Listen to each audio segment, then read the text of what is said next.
चलो रिकॉर्डिंग शुरू हो रही है। Om Shanti and welcome everybody. अगले एपिसोड में हमने देखा कि आजकल हमारे घर में अगर कोई भी कार्य या काम शांति से नहीं करते तो फिर हमारे जीवन में शांति भी कहाँ से आएगी। और मैंने एक सवाल भी पूछा था कि अगर हमारे घर में हमारे ही पालतू जानवर चाहे पंछी या मछलियां शांति और मजे से मेरे घर में रह सकती है तो फिर हम क्यों नहीं। उम्मीद आप सबने इस पर विचार जरूर किया होगा और कईयों के तो जवाब भी सही आया होगा। चलो आज हम आगे देखते हैं उसका जवाब क्या है। मैं आपको इसके जवाब में एक और कहानी सुनाती हूँ, जरा ध्यान से सुनना, शायद आपको उसका जवाब समझ में इस कहानी से ही आ जाएगा। एक सेठ विष्णु नाम का था। उसके 3 बेटे थे जो अपने अपने घर परिवार में अलग अलग रहते थे और सभी सुखी और सेटल थे। अब ये विष्णु सेठ का भी एक आलीशान बंगलो था जो उसने उसे अपनी जान से ज्यादा प्यारा था, क्योंकि उसने उसमें बहुत खर्चा करके, बहुत कीमती आर्किटेक्ट करके बहुत सुंदर नमूने सजाया था। और ये ऑटोमेटिकली होता है कि उससे अटैचमेंट हो जाता है। ये हर वस्तु को ध्यान से संभाल कर और उसे यूज करता था, कहीं टूट न जाए, क्योंकि बहुत महंगी थी। इसका बंगलो देखकर हर किसी को यही चाहना होती थी कि काश मेरे पास भी ऐसा बंगलो होता। सो कईयों ने तो उसको बहुत अच्छी अच्छी ऑफर दे दी और वो बंगलो लेने के लिए इच्छा भी दिखाई, पर इसने सबको इनकार कर दिया।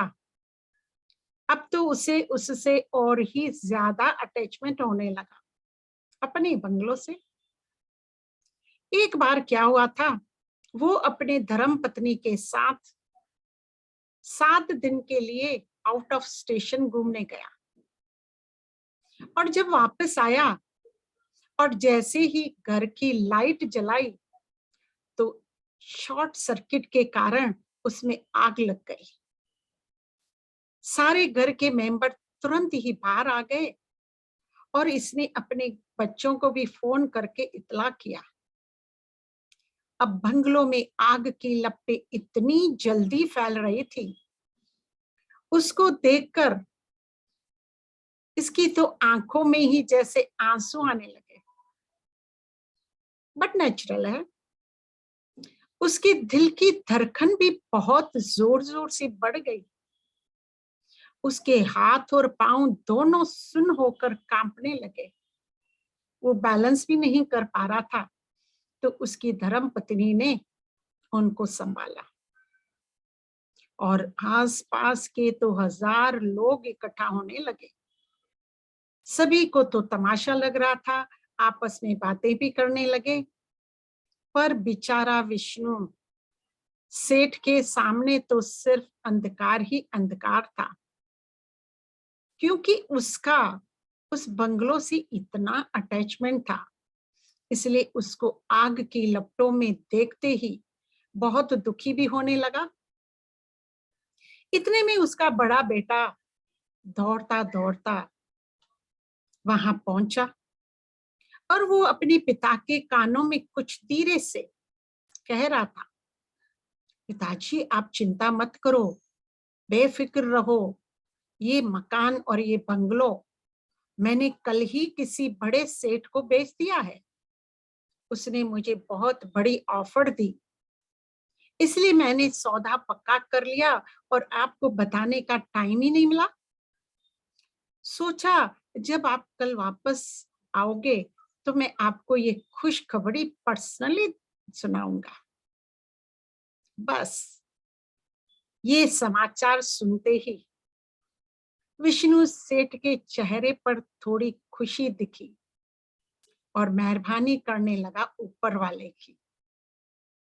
आप देखिए, थोड़ी देर पहले तो उसकी हालत कैसी थी, दुखी हो रहा था ये सोचकर के मेरा प्यारे बंगले को आग लगी है, और अब उसके चेहरे पर खुशी की झलक आई जब उसे मालूम पड़ा कि अब तो ये बंगलो मेरा नहीं है, इसका सौदा हो चुका है। अब वो दुखी और परेशान नहीं हो रहा था।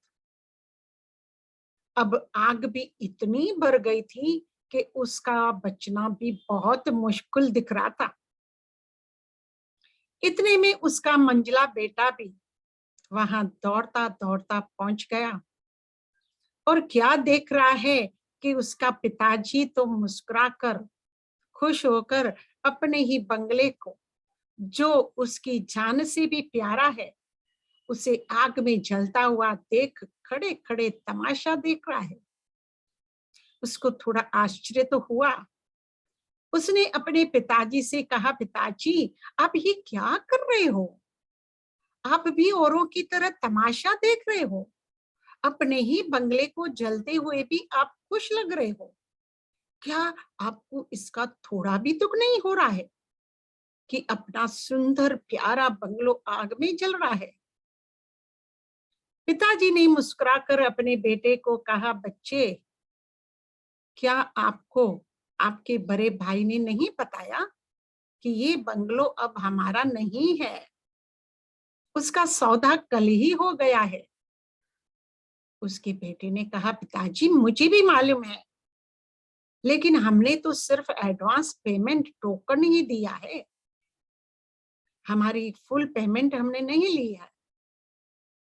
और अब ये सिचुएशन में मुझे तो डाउट है कि वो सेठ ये सौदा पक्का करेगा भी या नहीं, इसकी कोई गारंटी तो नहीं है ना। बस फिर इस बेटे का समाचार सुनते ही फिर से विष्णु सेठ के जो आंसू रुके हुए थे वो बहने लगे। धड़कन भी जोर जोर से फिर धड़कने लगी, पसीना पसीना होने लगा। फिर से कंपापन शुरू हो गई, कांपने लगा और बैलेंस भी नहीं कर पा रहा था। तब दोनों बेटों ने उसे सहारा दे संभाला, और अब उसका तीसरा बेटा भी दौड़ता दौड़ता वहां पहुंचा, जो वो मिलने गया था उस सज्जन को जिसने उन्होंने बंगलों का सौदा पक्का किया था और एडवांस टोकन भी लिया था। उसका बेटा बोला, पापा आप इतनी दुखी क्यों हो? मैं अभी अभी उस सज्जन से बात करके आ रहा हूँ। अरे वो तो रियली में संत है। उसको मैंने पूरा समाचार बताया कि अब हमारे बंगलों को आग लग गई है जिसका सौदा हमने आपसे किया हुआ है। उसने जवाब दिया, कोई बात नहीं बेटा, अपने पिताजी से कहना चिंता ना करे। ये हादसा तो मेरे साथ भी हो सकता था अगर मैंने कल ही पूरा सौदा करके बंगलो ले भी लिया होता तो। खैर, अभी जो हुआ उसके आगे तो किसी की भी नहीं चलती। भगवान को क्या मंजूर है ये किसी को भी मालूम नहीं है। कोई बात नहीं, मैं अपने वायदे का पक्का हूं। मैं आपका बंगलो लेकर पूरी रकम देकर फिर से अपनी मर्जी से और अपनी मर्जी मुताबिक उसे और भी सुंदर बनाऊंगा। अभी देखा, इतना ही समाचार सुनते दुख वाला टेंशन वाला मौसम फिर बदल गया। विष्णु सेठ जो दिल शिकस्त और दुखी था, उसके मुख पर फिर से वही मुस्कुराहट आ गई और पूरा परिवार खुशहाल हो गया और हंसते हंसते सब अपने घर चले गए। तो आपने देखा, सेम सिचुएशन थी, बंगलो भी सेम था और आग भी सेम थी। पर हर पल जिस जिस बेटे ने जो समाचार सुनाया, उससे विष्णु सेठ का मूड भी बदल रहा था, कभी खुशी कभी गम में।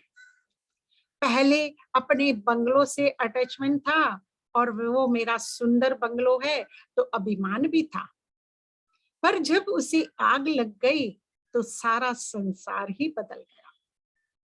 फिर जब मालूम पड़ा कि वो अब मेरा नहीं है पर दूसरे का है, तो फिर सुख चैन की सांस लेने लगे।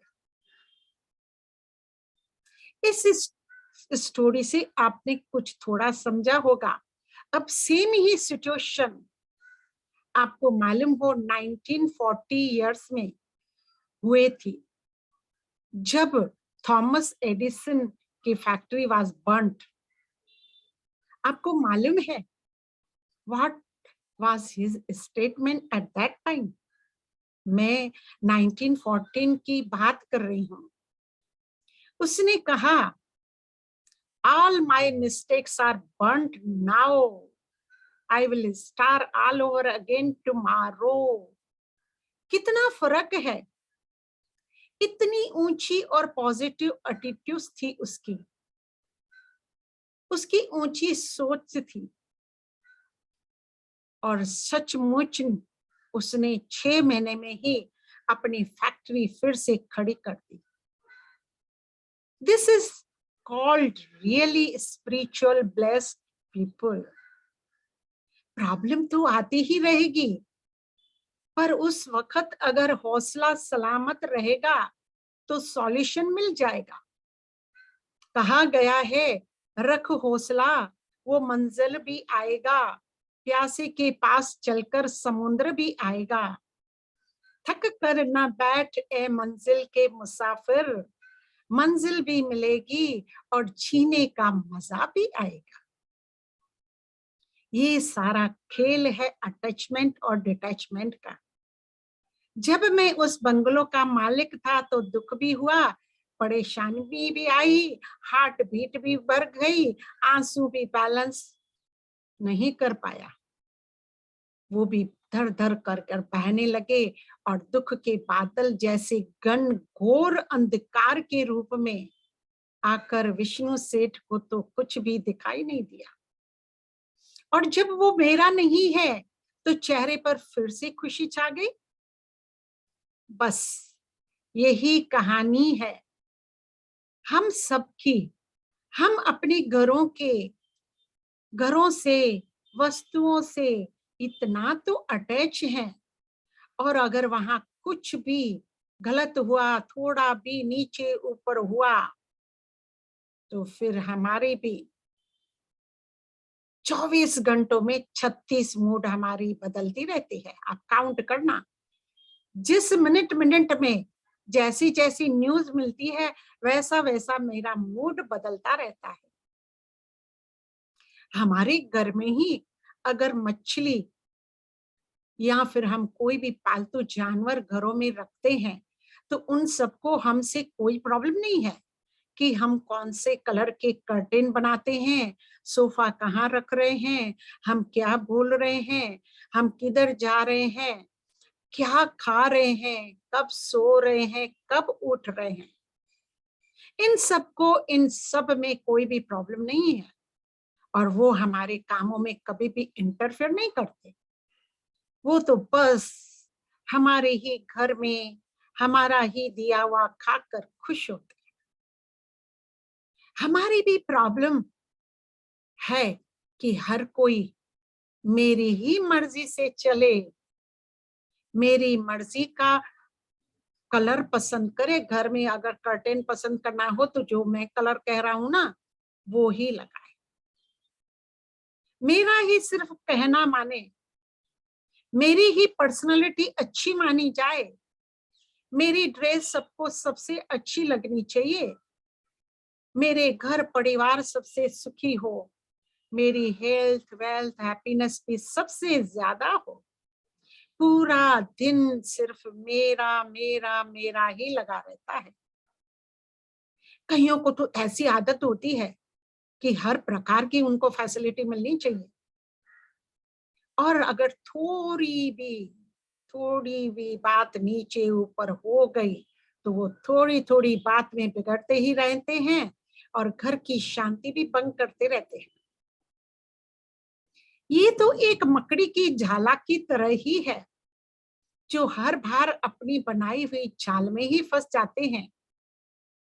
देखो, अगर हम मकड़ी के झाले को भी एक जगह से हटाकर, तो वो तो मकड़ी तो दूसरी तरफ फिर बना लेती है। बस कुछ बातें भी हुए लंबे बन जाते हैं मकड़ी दिल के किसी वीरान कोनों में झाल बुनते ही रहते हैं। इसलिए कहा गया है कि ये संसार भी एक मुसाफिर खाना है और हर एक उसमें मेहमान ही है। आप देखेंगे आज की जो वसीयत हम एंजॉय कर रहे हैं, वो पहले तो हमारे माता पिता की थी और उससे पहले हमारे दादा दादी जी की थी और अब हमारी है, तो कल फिर हमारे बच्चों की होगी। इसमें इतना अटैचमेंट क्यों? अरे भाई, मेहमान भी तो उसको ही कहा जाता है जो 4 दिन आपके घर में आपके ही साथ सुख शांति से रहकर, खा पी कर, घूम फिर कर, शॉपिंग कर, आपके साथ हंस खेल कर अपने घर चला जाए। क्या वो आपके रूटीन में इंटरफेयर करता है क्या? और करे भी तो हमें तो अच्छा ही नहीं लगेगा, दोबारा तो उस मेहमान को घर में आने ही नहीं देंगे। हम भी कभी भी बाहर पिकनिक करने किसी होटल में रहकर एंजॉय करते हैं ना, यहाँ होटल में रहते उनके चीजों से, उनके सामान से अटैच हो जाते हैं। देखा कितना सिंपल सा है ये जीवन, बस एक अनमोल सबक सीखना है जिंदगी से। देखो, स्नेह सबको देना है पर ज्यादा अटैचमेंट नहीं रखनी है। क्यों? 1 मिनट, हाँ मैं आ रही हूँ।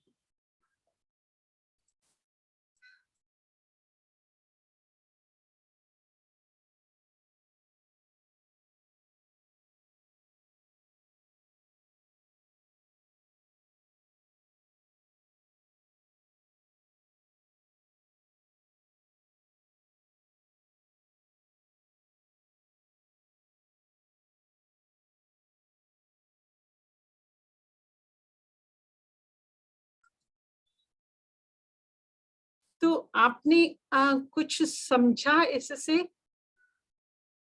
देखो, आपसी हमें क्या करना है, घर में तो रहना है और हमें स्नेह सबको देना है, पर ज्यादा अटैचमेंट नहीं रखनी है। आपसी मेल जोल रखकर एक दूसरे के विचारों को भी आदर, सत्कार और सम्मान देना है। और अपने को मेहमान समझने से ही सारे परेशानियां खत्म हो जाती है और सुख शांति भी कायम रहती है। इस बात पर मुझे एक और किस्सा याद आता है। मैं ये सारी कहानियां इसलिए बताती हूँ कि जिस प्रकार से आपको आसानी हो उसको समझने से, नहीं तो डिफिकल्ट होता है। लेक्चर किसी को भी याद नहीं रहता है, पर ये कहानियों याद रहती है जिससे हम अपने जीवन में फिर उसको अपना भी सकते हैं। तो ये एक किस्सा है कि एक बार एक मजदूर बहुत गरीब था। उसके पास एक बंजर जमीन का टुकड़ा था जिस पर कोई फसल नहीं उगती थी। वो थोड़ा बाहर काम करके और कुछ कर्जा लेकर अपने परिवार को पालता था। एक दिन उसे कोई काम भी नहीं मिला और सभी ने तो उसे कर्ज देने से भी इनकार कर दिया। रोज रोज कौन देगा? वो सोचने लगा, अब मैं क्या करूं? अपने परिवार को कैसे पालूं, अपने गरीबी के एहसास से वो बहुत दुखी होकर सोचने लगा कि क्या ये भी कोई जीवन है, इससे तो मर जाना ही अच्छा है। और वो मरने के तरीके ढूंढने लगा, सोचने लगा। आजकल आप भी देखते हो, लॉकडाउन की सिचुएशन भी ऐसी ही है। हर कोई परेशान भी है, किसी को ढंग का काम भी नहीं मिलता है। पर आजकल की हवा ही ऐसी चली है कि बस थोड़ा भी प्रॉब्लम आया तो चलो सुसाइड करते हैं। आजकल तो बड़े को तो, छोटे छोटे बच्चे भी स्कूल में फेल हो जाते हैं, सुसाइड का सोचते हैं, या तो फिर वो डिप्रेशन में चले जाते हैं, या तो सोचते हैं अब यहां से हम भाग जाएं, घर से ही भाग जाएं। ऐसे ऐसे फालतू अनेक विचारों से मन में निगेटिविटी भी पड़ जाती है। वो उसका जाला है, वो चलता ही रहता है, वो कभी कम नहीं होता है।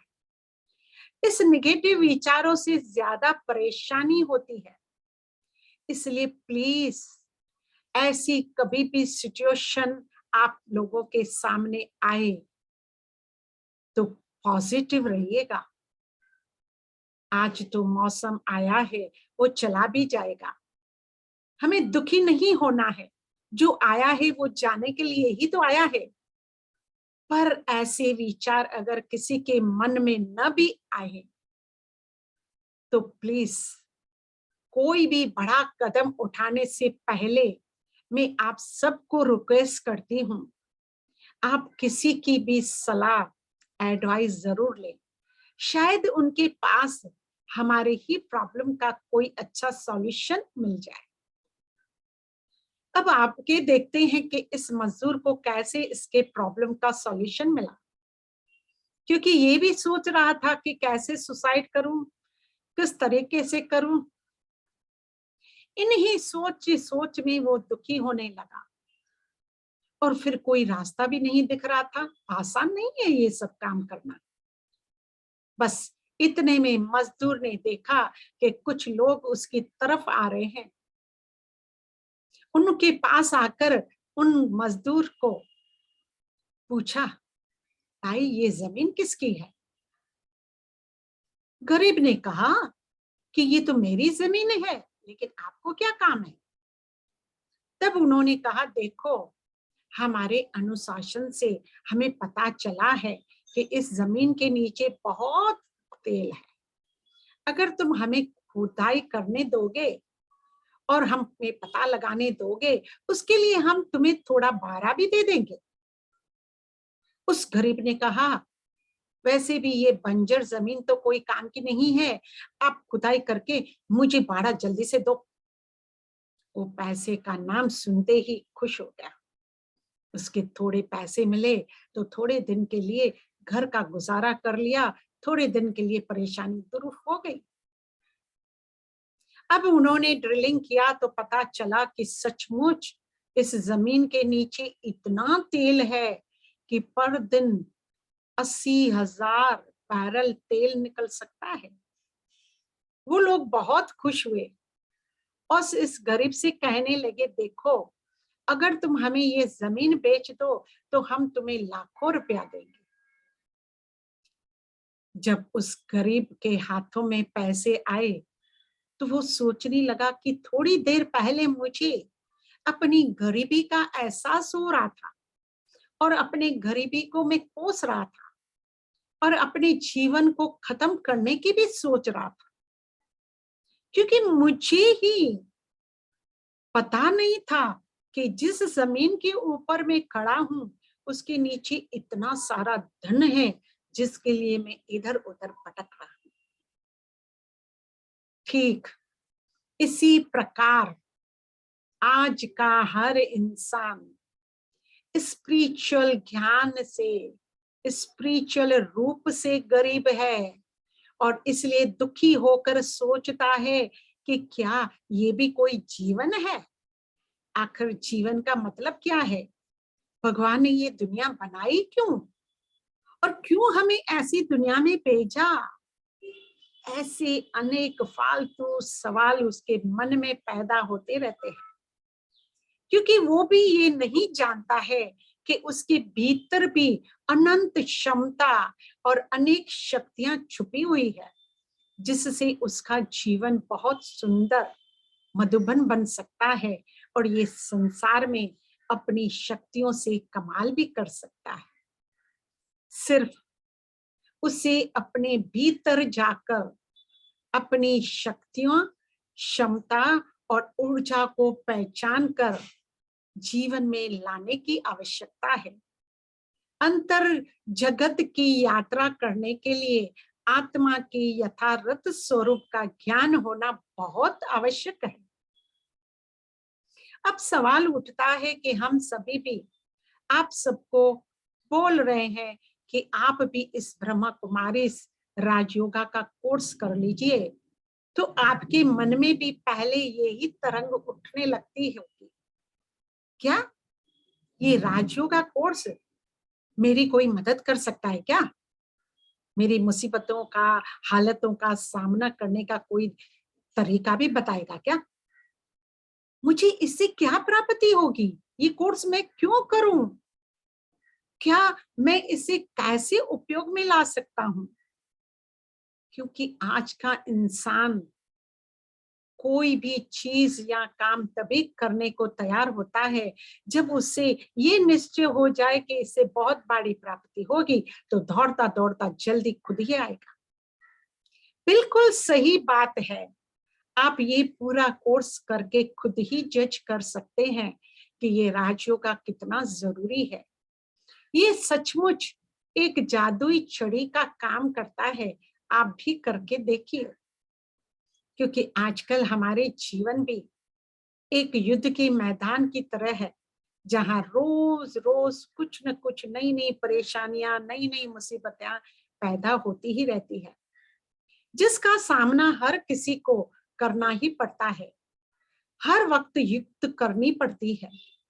जीवन की कई छोटे छोटे संघर्ष को तो हम स्वयं पूरा या सॉल्व कर लेते हैं, लेकिन जीवन की कई चुनौतियों, उनका सामना हम अर्जुन की तरह विषादग्रस्त, तनावग्रस्त, निराश, उदास, हिम्मतहीन और दिल शिकस्त हो जाते हैं, जिसको आज के युग में डिप्रेशन कहते हैं। हम हर बार बार भगवान से यही प्रार्थना में कहते हैं, हे प्रभु, आखिर ये संघर्ष कब तक? अब ये ऐसी दुनिया की हालत कब तक चलेगी? ऐसे विषाद पूर्ण मन की स्थिति के समय यही स्पिरिचुअल ज्ञान, आत्मा का ज्ञान ही हमारे मन को निर्भय, तनाव दूर करके आपको निर्भय और शक्ति संपन्न बनाता है। एक संबंध में, इसी ही संबंध में मुझे महाभारत का एक प्रसंग याद आता है कि अनेकों युद्ध अकेला जीतने वाला वीर योद्धा अर्जुन भी महाभारत युद्ध के समय विषादग्रस्त और अवसादग्रस्त यानी नर्वस और डिप्रेस होकर कायरों की भांति अपने सारे शस्त्र छोड़कर बार बार भगवान से निवेदन करने लगा कि वो युद्ध नहीं करना चाहता। क्या तब उसे अपनी शक्ति पर विश्वास नहीं था? क्योंकि उसने बहुत सारे युद्ध जीते थे, योद्धा कहलाता था। अरे अब तो भगवान भी उसके साथ है और उसकी तो विजय निश्चित ही है, तो क्या उसे भगवान पर भरोसा नहीं था? उस समय उसकी भी अटैचमेंट के कारण ऐसी हालत हुई कि मैं कैसे अपने ही सज्जनों से युद्ध करूं। द्विधा में जकड़ा आज का मानव भी अर्जुन की तरह, क्या करूं, क्या ना करूं, कैसे करूं, ये सारे पाश पोश यानी डिलेमा, कश्मकश में ही हर पर पड़ जाता है, उलझन में ही पड़ जाता है। पर थोड़ी देर के बाद वो अर्जुन युद्ध करने के लिए तैयार हो गया। अरे भाई, अब अर्जुन को भगवान ने, वो भी युद्ध के मैदान पर, ऐसा कौन सा ज्ञान दिया जिससे वो अपनी विषाद यानी दुख से मुक्त होकर युद्ध के लिए तैयार हो गया। भगवान ने सर्वप्रथम उसे स्पिरिचुअल ज्ञान के द्वारा आत्मा निश्चय में स्थित किया और स्वधर्म का परिचय देकर उसकी अनंत शक्तियों को उजागर करने की विधि भी बताई, जिससे वो एक सच्चा कर्म योगी बनकर हर चुनौती का सामना सफलतापूर्वक कर सके। बस ये भी परम पिता परमात्मा द्वारा ही सिखाया गया ये राजयोग जितना अर्जुन के लिए उपयोगी था, उतना ही वो आज के तनावग्रस्त मानव के लिए भी उपयोगी है। स्पिरिचुअल ज्ञान द्वारा ही मनुष्य स्वयं की आत्म शक्ति को पहचान कर और उसके प्रयोग से वो कई प्रकार की समस्याओं का हल करके अपने मन को तनाव और भय से मुक्त कर सकता है। वो अपने जीवन में नई आशा की किरण लिए उमंग उत्साह के साथ जीवन को पॉजिटिव दिशा दे सकता है। राजयोग से वो अपनी आंतरिक शक्तियों को उजागर कर आत्म विश्वास से हर चुनौती का सामना कर सकता है। पर हम तो पूरा दिन ही दो शब्दों का उपयोग ही करते रहते हैं, मैं और मेरा, मैं और मेरा। तो ये क्या दो शब्द क्या अलग अलग है या सेम है? मैं कौन और ये मेरा क्या है, इस बात पर आप सब करना सोच और विचार और करना दूसरे एपिसोड का इंतजार। आइए तो अब हम मेडिटेशन कर अपने मन को थोड़ी देर के लिए शांत करें। कल भी मैंने आपको समझाया था कि मेडिटेशन करना कोई डिफिकल्ट नहीं है, ये बिल्कुल आसान है। ये है एक कम्युनिकेशन। जैसे मैं आपसे बात कर रही हूं, वैसे ही आप अपने आप से, अपने मन से, अपने परमात्मा से कम्युनिकेट कर सकते हैं और अपने मन को शांत हल्का कर सकते हैं। आप सोचते होंगे कि बहन जी धीरे धीरे क्यों बोलते हैं मेडिटेशन में? मेडिटेशन हम धीरे इसलिए कह रहे हैं क्योंकि जो हम बोल रहे हैं उसका हमें अनुभव करना है। वैसे भी हमें मालूम है कि हमारे श्वास गिने चुने होते हैं। जब उनकी गति स्लो होती है तो मेरी शक्ति उजागर होती है, और अगर मेरे विचार या सोच फास्ट फास्ट चलते हैं तो हम जल्दी थक जाते हैं। तो चलें थोड़ी देर के लिए हम ले चलते हैं अपने मन और बुद्धि को आसपास हो रहे आवाज और हलचल से दूर अपनी अंतर आत्मा की ओर। अपनी सभी कर्म इंद्रियां को भी शांत करें। अपनी दृष्टि, सोच, विचार सबको एकाग्र करें।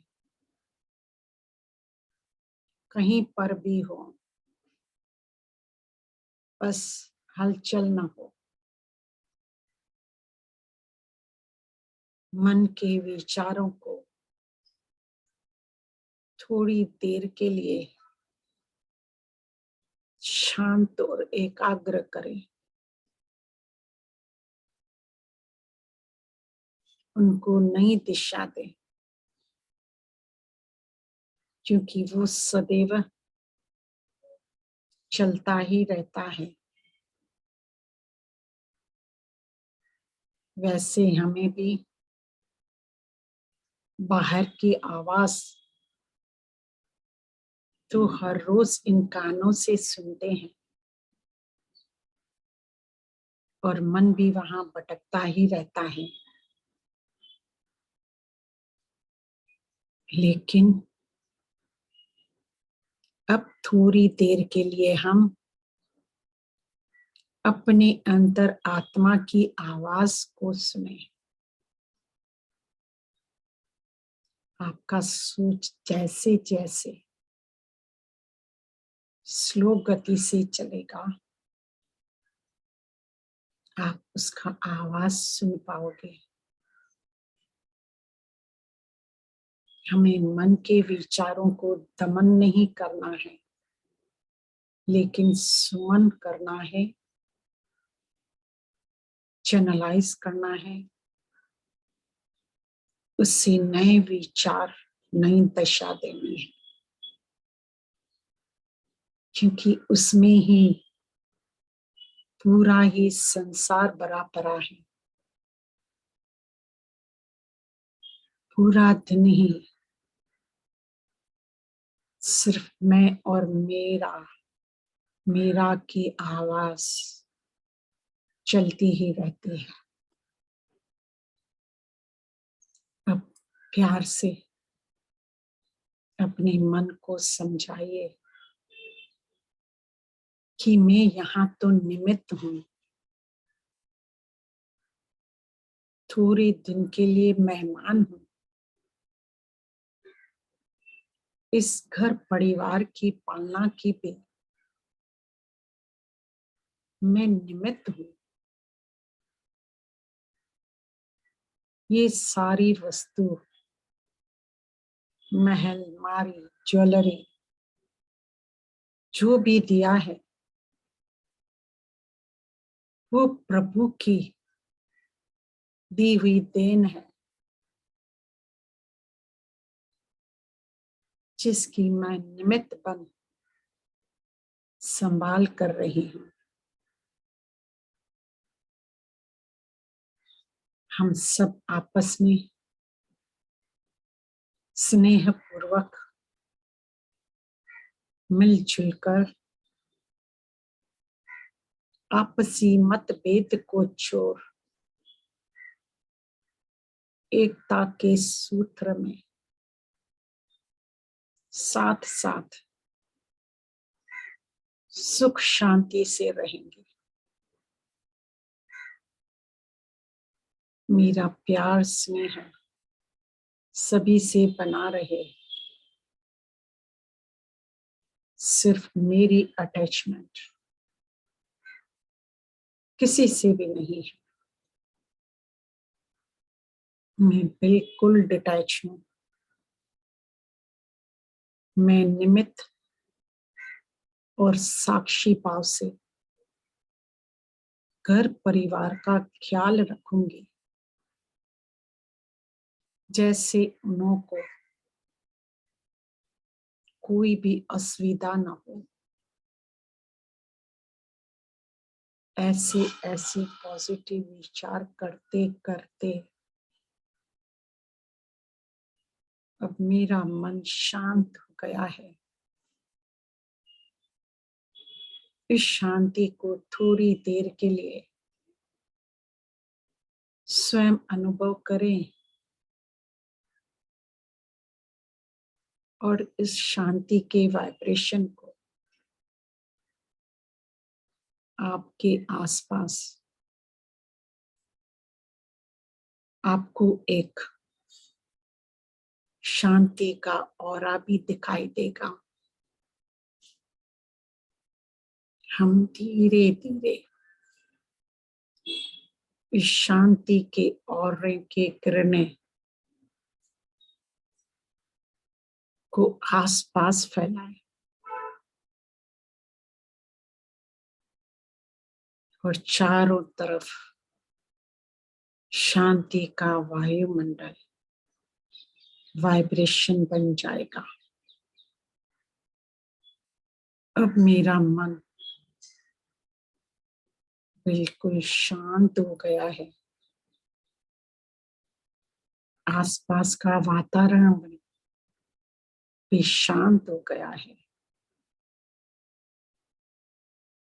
मुझे उस शांत मन में आनंद अनुभव हो रहा है।